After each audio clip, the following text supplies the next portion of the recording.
Bapak, Ibu, saudara-saudari, adik-adik, sahabat kenalan yang saya kasihi, mari kita renungkan bacaan Injil pada hari ini, Senin 19 Juli 2021. Bacaan Injil diambil dari Matius bab 12 ayat 38 sampai dengan 42. Memang menurut saya kalau kita membaca bacaan Injil hari ini, keterlaluan juga ahli-ahli Taurat dan orang-orang Farisi. Mereka mengatakan demikian kepada Tuhan Yesus, "Guru, kami ingin melihat suatu tanda daripadamu." Maksudnya apa? Saya menangkap demikian. Ini sepertinya ahli-ahli Taurat dan orang-orang Farisi menghendaki supaya Tuhan Yesus berakrobat, melakukan sesuatu yang menakjubkan bagi mereka, sehingga mereka bisa melihat sesuatu yang mengagumkan, sesuatu yang dahsyat, sesuatu yang luar biasa dilakukan oleh Tuhan Yesus di depan mata ahli-ahli Taurat dan orang Farisi. Meminta suatu pertunjukan dari Tuhan Yesus. Mungkin mereka mengharapkan Tuhan Yesus menyembuhkan orang lumpuh dan mereka melihat, atau juga mereka mengharapkan Tuhan Yesus melakukan sesuatu membangkitkan orang mati, atau juga mereka ingin melihat Yesus mengubah batu menjadi roti, entah apa. Yang penting suatu pertunjukan yang mengembirakan, suatu pertunjukan yang menyenangkan bagi mereka. Ini adalah permintaan yang keliru yang diminta oleh ahli-ahli Taurat dan orang Farisi. Karena yang dikehendaki oleh Tuhan, bila Tuhan Yesus melakukan suatu tanda, mereka yang melihat atau dia yang mendapatkan tanda itu mengalami kekuatan iman yang menyelamatkan dia. Pergilah, imanmu telah menyelamatkan engkau.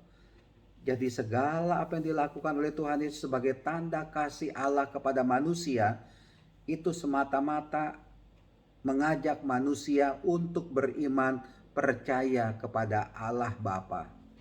Bukan sekedar pertunjukan yang membuat orang tepuk tangan, bersukaria, tertawa, terkagum-kagum. Tidak. Tapi tanda yang dilakukan oleh Tuhan Yesus itu adalah mengajak kita yang melihatnya, orang-orang yang melihatnya, untuk mempunyai iman percaya kepada Tuhan. Nah, Bapak, Ibu, saudara-saudari terkasih, terkadang juga kita ini bagaimana ya?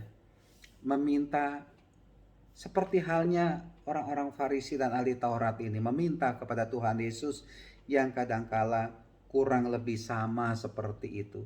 Tuhan, semoga saya bisa segera cepat sembuh.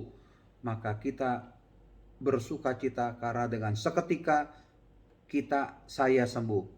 Ya, kita mengharapkan kesembuhan benar, tapi menurut saya, mari ketika kita sakit, berdoalah supaya kita tetap setia di dalam Tuhan Yesus juga ketika kita sedang sakit. Bukan hanya ketika kita sedang bergembira, ketika kita sedang mengalami sukacita. Ketika kita sedang sakit, kita mohon kesetiaan untuk mempunyai iman yang terus terarah kepada Tuhan Yesus.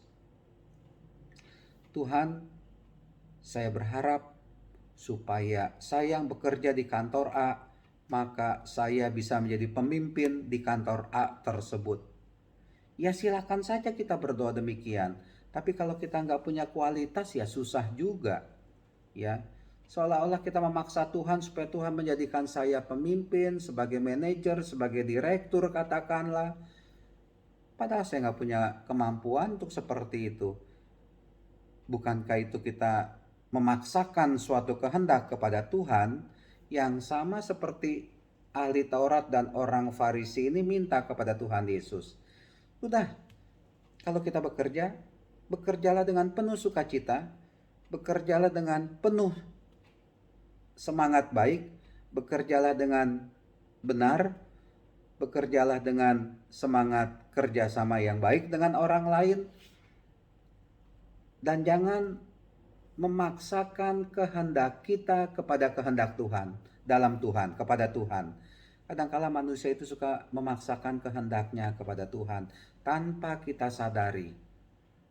Tanpa kita sadari, sedikit sakit, marah-marah. Sedikit mengalami kesulitan dalam hidup ini, ngomel-ngomel.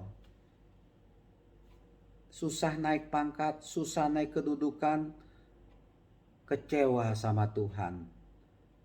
Ya, mari dalam hidup ini kita menata diri kita lagi, supaya kita sungguh beriman kepada Tuhan, meskipun apa yang saya harapkan itu belum terjadi atau tidak terjadi dalam hidup ini.